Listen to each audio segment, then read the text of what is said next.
Here, go here, go here.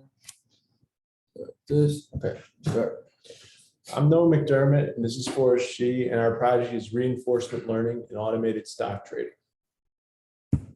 So what is our goal? What we wanted to do is implement an automated stock trading algorithm that learns a policy through going through the data, taking actions based on that data, getting a reward, and modifying the algorithm to learn from that.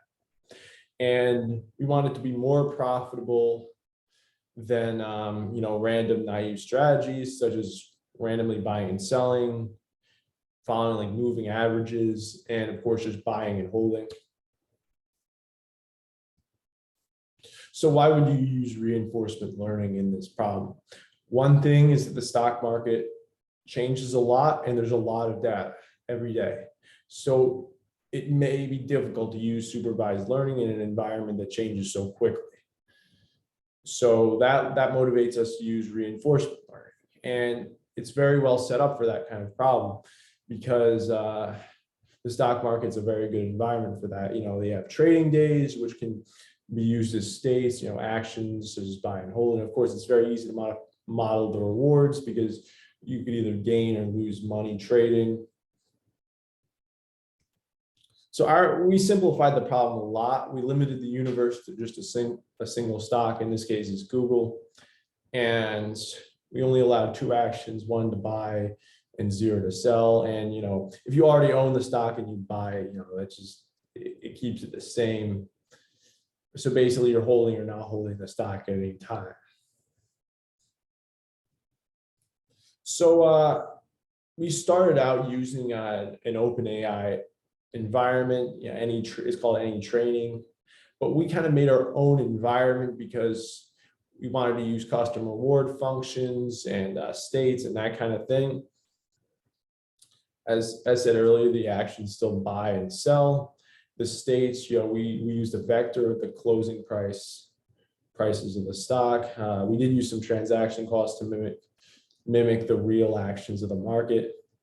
And we used profits. Profits were not used like as part of the algorithm. They were just used like when we were done, so we could see like how well the algorithm performed. And basically what we did was like, you start out with $1 and the end result is like how much you would have made investing with a strategy. So ideally you want something a bit over 1. So first of all, the state representation is a vector of some predetermined window size. The window size basically represents like how far back in history you look to base your model off of. And that's an important decision because you might think that only the last 3 days are important to the stock history. You might think the last 300 days are important to the stock history. And basically, the environment chooses an action based off the state and returns a reward, the next state, and of course, the current portfolio value, which, as I said, starts out from 1, could go down to 0 or up to infinity. So how do we use a reward function here? Basically, you kind of follow this formula. So if you're holding the stock, then the reward is the change in price. And if you're not holding the stock, then it's like the inverse of the change in price over every time step. So basically, like we want to reward holding the stock when it's doing well, and we want to reward not holding the stock when it's doing poorly. That was our intuition.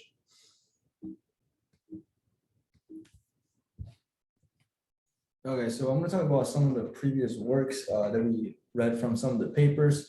So some of the common methods that was used for the stock trading problem itself is deep deterministic gradient policy. So this is kind of an algorithm that combines both the gradient policy we study in class and also deep Q learning in order for it to learn a complex set of states and action spaces. Additionally, an actor-critic method was pretty popularly used for stock trading problems. So basically you start out with 2 networks. You have an actor network that represents the policy that the agent takes and a critic network that represents the value function of those actions. And over time, the actor network learns to take better actions, and the critic gets better at evaluating what those actions are. And this actor critic network has been proven over time to be able to learn and adapt to pretty complex environments. So some of the potential problems we kind of thought about encountering is exploration versus exploitation. Usually epsilon greedy is a pretty common method that works really well in reinforcement learning problems. But here for the stock market, it may present as a big problem because when you do random exploration, you're kind of buying and selling stock randomly, and this can generate a huge amount of variance that causes you to lose a lot of amount of your portfolio value in the very beginning. And also by doing random trade and sell, you incur a lot of transaction costs that will inevitably hurt your performance. Additionally, having a large state and action space makes the problem very complex, because if states are represented by the closing prices of stocks, you might never see the same state repeated again. And actions can be an infinite amount of space, depending on how many shares you want to buy and how many different stocks you want to buy. So that's why in the beginning we decided to simplify our problem for the action space to be only 2 actions of buy and sell. And when you buy, you're buying using your complete balance to buy as many shares as you can. And when you sell, you're selling all of your shares and back into your balance. That way the model can learn more efficiently. So the model that we decided to go with is deep Q learning. So we're using a neural network to represent the different Q values, and we included a target network and action replay. And we updated the target network periodically in order to keep the network stable, and also use action replay to sample previous states for the model to learn long-term dependencies, and in addition to avoid correlation between previous states. So we experimented with different model architectures. So first we started out with a simple stack dense layers. So the input size to the neural network was the batch size that we decided to use here. As you can see, it is 10. And through trading, at the end, the output size is the action space. Here is to buy or sell. And Noah's going to talk about some of the more complex models that we experimented with here. Yeah, so after doing that, we tried the LSTM, which is a form of recurrent neural network. What a recurrent neural network does is it feeds the output back in to learn a sequence. So as you can see in this image, like at some time, the hidden state looks at both the input and the hidden state value from the previous time step. So basically, it kind of learns like sequences, time series, and that kind of thing. That's where it's excelled in. And an LSTM is a form of recurrent neural network, which basically has like gates, which are used to learn whether or not to remember or forget certain things in the past. And that's important for learning long-term dependencies, because just a regular recurrent neural network, it has to be trained like a feed-forward network. So if you have like 20 neurons, that ends up being a really, really deep neural network. So basically using gates is a way to solve that problem. And how we set it up was we used like a number of hidden units equal to the length of the window size. And the output is just the very last one, the very last output, from the final input. And that's basically just hold or not hold. That's it. And we also used a stacked LSTM. And an LSTM only uses like a pretty small number of hidden states, just equal to the window size. So one thing you could do for that is you take the output of each LSTM unit and feed that into yet another one. And we experimented with different sizes of stacks, and I think we used 2. That seemed to work the best for us. And similar to before, the input is the window size, and the output is like the output of the very top LSTM, which is either buy or hold, which can be represented as just a single neuron. And what this is, it can create a lot more complex feature representations due to the depth and complexity of this model. Okay, so when we talk about the data that we use, as we talked about earlier, we decided to use a single stock rule in this case. and we took data from 2009 to 2018, and we split the data into training and testing. So we used day 1 to day 1500 as the training data, and then we used from day 1500 to day 2000 as the testing data, where we started to actually trade and see how well the model does and compare it to other strategies over the same period of time.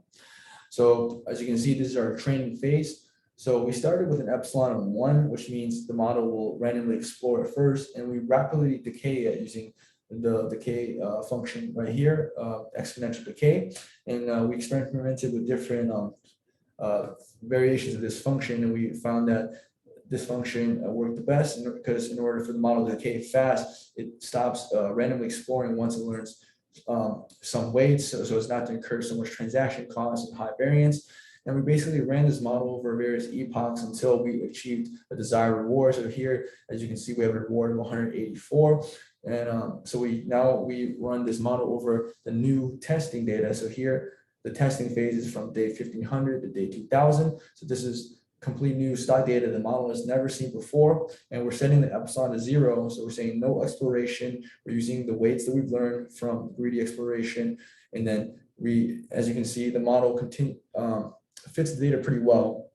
So when the green is the part that they're buying the low parts of the market, and red is where it's selling. It's buying low and selling high at various points of the model. And you can see that we've achieved a portfolio value of 1.8, which basically means you start with 1, you have increased your model by 180%, which 80% profit. And we also let the model continue to learn and shift its weights during trading in order for it to better adapt to various new situations in the market and fluctuations. So some of the things that we learned through tuning and also just trying to improve our model based on previous works. So we discovered that using a shorter replay memory actually works better, which is contrary to traditional RL knowledge. But this makes intuitive sense since recent stock price is actually more valuable for us than prices that was further down the line in the past. Additionally, by sampling a larger replay sequence, this tended to work better because it allowed the model to learn longer term dependencies, as this was detailed in Huang's paper, and we decided to implement it in our model. Furthermore, by increasing the size of the training data set, also improved the model, as there are more a longer sequence for the agent to learn and see rewards and signals for it to improve its weights and policy.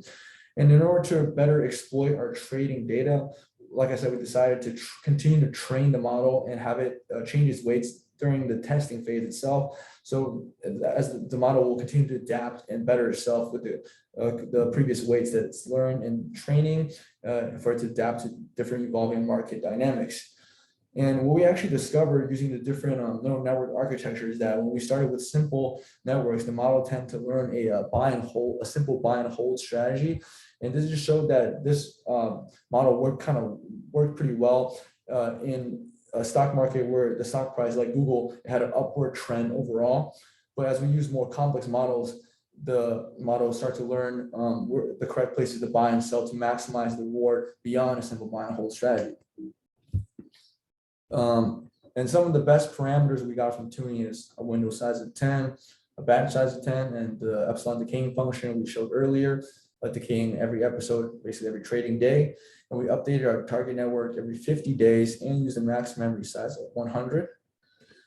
And so as you can see, we're comparing our algorithm to some of the naive strategies such as random buy sell. You can see the portfolio value is 0.17, start with 1, basically lost all its money from random buy sell, which makes a lot of sense. Then we have a moving 10-day average, which is you're buying when your price is lower than the previous 10 days and you're selling when it's higher than the previous 10 days. So it does reasonably well, but maybe due to transaction costs, it ended up losing a little bit of money, 0.8 instead of $1. And then with buy and hold, because the model of Google stock actually trends upward during the testing phase, just by buying it and holding it, you actually make back 60% of the money. But as you can see, our model exploits this further and actually makes 1.8% of portfolio value. So it does even better than buy and hold in any of these naive models. And here are some of the graphs of the previous models that we set. As you can see, random buy sell on the left, we got moving 10-day average in the middle, and just simply buying, holding, and selling at the very end. And that concludes our presentation. And here are some of the references for papers that we used. Thank you very much. Thank you. was that?